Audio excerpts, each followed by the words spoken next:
Pagi anak-anak, bertemu lagi dengan Bapak di pembelajaran kesehatan. Dan minggu lalu kita sudah membahas cara mencuci tangan dengan baik menggunakan sabun dan air mengalir, serta cara menjaga kuku agar tetap pendek dan sehat. Nah, sekarang kita membahas perilaku hidup bersih dan sehat yang harus kita perhatikan. Tetap stay ya. Nah, kali ini yang pertama akan kita bahas adalah tentang buang air besar dan buang air kecil menggunakan jamban atau WC.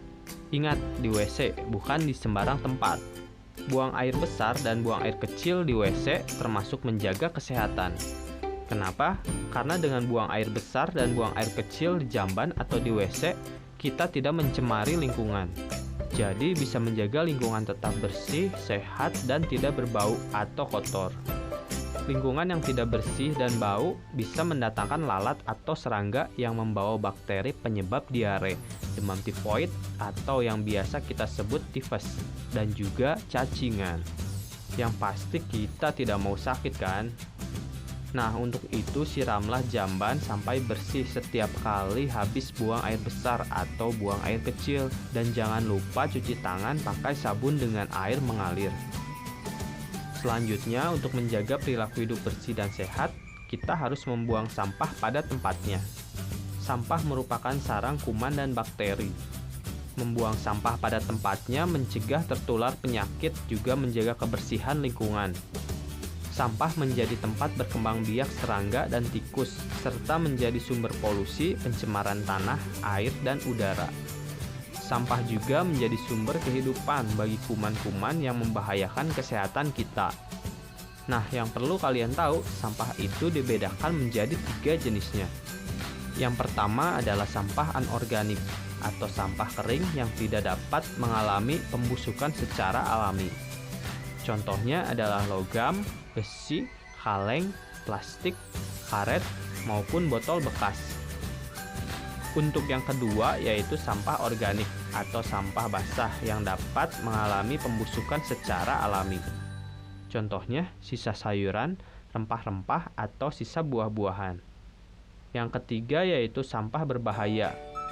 Contohnya baterai, botol racun nyamuk, atau jarum suntik bekas. Nah, buang sampah sesuai jenisnya ya. Bagian terakhir yang perlu kita perhatikan dalam menjaga hidup bersih dan sehat adalah kesehatan gigi. Gigi tetap pertama tumbuh saat usia 6 tahun. Biasanya saat kelas 1 SD, yaitu gigi seri depan dan gigi geraham. Gigi geraham adalah gigi yang ada di belakang gigi susumu. Gigi susu umur 6-12 tahun berguna untuk menuntun tumbuhnya gigi tetap sebelum gigi susu tanggal. Kira-kira umur 14 tahun, gigi lengkap berjumlah 32 gigi, yaitu 8 gigi seri, 4 gigi taring, 8 geraham kecil, dan 12 geraham besar. Saat gigi campuran ini tumbuh, kita harus berhati-hati, sebab mungkin kita tidak tahu kalau gigi yang baru tumbuh itu akan digantikan lagi. Kadang-kadang gigi tetap sudah tumbuh sebelum gigi susu lepas, atau kadang-kadang ada yang berlubang. Jika terjadi seperti itu, segeralah ke puskesmas atau ke dokter gigi. Tahukah kalian bagaimana gigi bisa berlubang dan berkarang atau yang disebut karies gigi? Gigi bisa berlubang karena ada kerusakan pada lapisan luar gigi atau yang disebut email. Hal ini bisa disebabkan karena kuman dan sisa makanan yang menempel lama pada gigi kita. Jika gigi berlubang, sudah pasti sulit untuk bicara dan mengunyah. Bahkan jika tidak segera diobati, gigi kita dapat keropos dan patah. Nah, untuk itu mari kita belajar sikat gigi yang benar, agar gigi kita tetap bersih dan sehat. Cara menyikat gigi yang baik dan benar. Yang pertama, siapkan sikat gigi dan pasta gigi berfluoride. Tidak usah terlalu banyak, cukup oleskan pasta gigi sebesar sebutir kacang tanah atau kurang lebih setengah senti pada sikat gigimu. Selanjutnya, kumur-kumur dengan air bersih sebelum menyikat gigi. Lalu sikat semua permukaan gigi secara berurutan. Lama menyikat gigi minimal 2 menit atau setidaknya 8 kali gerakan setiap permukaan gigi. Sikat permukaan dalam gigi yang menghadap langit-langit dan lidah. Lakukan gerakan pendek maju mundur. Selanjutnya, sikat permukaan gigi yang dipakai mengunyah, yaitu gigi atas dan gigi bawah, dengan gerakan pendek maju mundur. Berikutnya, sikat juga lidah dan langit-langit mulut. Setelah menyikat gigi, ludahkan pasta gigi dan berkumur perlahan 1 kali saja dengan air bersih. Lalu bersihkan sikat gigi dan simpan tegak dengan kepala sikat di atas. Sebaiknya sikat gigi diberi penutup dan simpan masing-masing. Jangan bercampur dengan sikat gigi milik orang lain, termasuk anggota keluarga.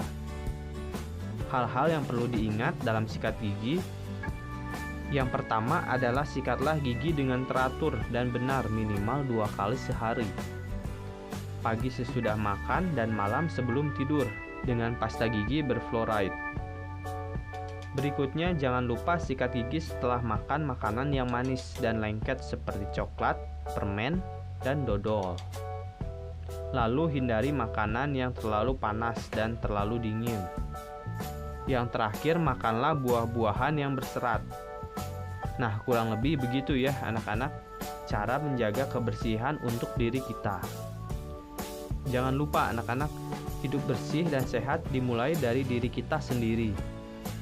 Mulai dari membiasakan cuci tangan, menjaga kuku agar tetap pendek, buang air besar dan air kecil di jamban atau di WC, membuang sampah pada tempatnya, serta menjaga kesehatan gigi kita. Baik, pembelajaran hidup bersih dan sehat cukup sekian. Terima kasih untuk perhatiannya.